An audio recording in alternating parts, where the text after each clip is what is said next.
एक भयानक मंजर था। हर कोने में सूखे पेड़ खड़े थे और उनके नीचे पड़ी थी लाशें। हर पेड़ के पास एक लाश और एक लकड़ी का बंडल, लेकिन दो पेड़ों के नीचे कई लाशें और लकड़ियों के ढेर थे। गांव वालों को समझ आ गया कि ये दोनों पेड़ कुछ अलग हैं। ये कोई और नहीं बल्कि सूखा लकड़ा के चाचा चाची थे। सालों पहले गांव वालों ने उनके भतीजे सूखा लकड़ा को जला डाला था। अब वे सूखा लकड़ा का बदला लेने वापस आए थे। देखते ही देखते गांव एक भयानक जंगल बन गया। सूखे पेड़ हर तरफ फैल गए और हर रात लोगों को मारने लगे। सूखा लकड़ा की माँ डोली रात के अंधेरे में किसी भी घर के बाहर नाचती और जो भी बाहर आता तो उसे पकड़कर मार डालती। कोई भी इन पेड़ों की नजरों से बच नहीं पाता और डर गांव की हवाओं में पूरी तरह घुल चुका था। लोगों की आंखों में अब सिर्फ सूखे हुए पेड़ और मासूम लोगों की लाशें दिखाई देती। एक दिन गांव का सबसे बहादुर आदमी वाइट उठा और वो सीधे ही सूखे पेड़ों के पास पहुंचा। फिर डोली को ललकारते हुए बोला कि तुमने मासूमों का खून बहाया है और अब तुम्हारा अंत होगा। बिजली चमकी, बादल गरजे और डोली प्रकट हुई। भयंकर युद्ध शुरू हुआ। वाइट ने जी जान लगाई,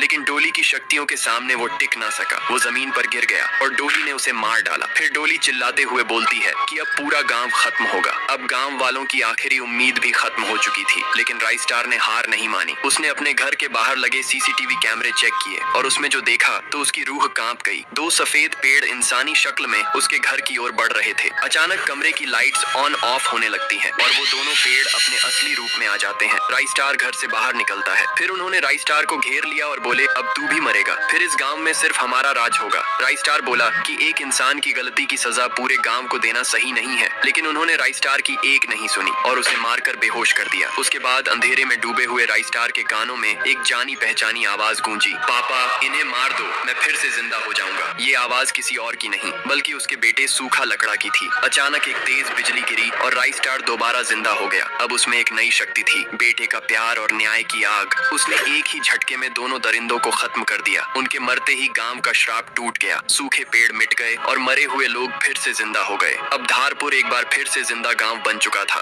राइस्टार अपने बेटे सूखा लकड़ा के साथ अपने उसी पुरानी झोपड़ी में रहने लगा। सूखा लकड़ा अब आजाद था और उसके मासूम चेहरे पर एक सुकून भरी मुस्कान थी। लेकिन कहानी यहीं खत्म नहीं होती। कुछ साल बीत जाते हैं और ये गांव अपने नाम की तरह बदहाल हो चुका था। यहाँ के लोग दिन भर मेहनत करते लेकिन रात को भूखे सोते। गांव में खाने को अनाज नहीं था और एक वक्त की रोटी जुटाने के लिए उन्हें शहर जाना पड़ता था। इसी गांव में राइस्टार अपनी छोटी बहन निक्की के साथ रहता था, जिनके माता पिता बचपन में ही गुजर चुके थे। राइस्टार एक होशियार लड़का था और निक्की प्यारी, दयालु और मेहनती बच्ची थी। वे दोनों भाई बहन भूख और अभाव के बीच सपने देखा करते थे, एक ऐसे गांव का जहां कोई भी भूखा ना सोए। धारपुर में एक कोठेदार था जिसका नाम था सूखा लकड़ा, जो कि राइस्टार का ही बेटा था। लेकिन अब वो लालच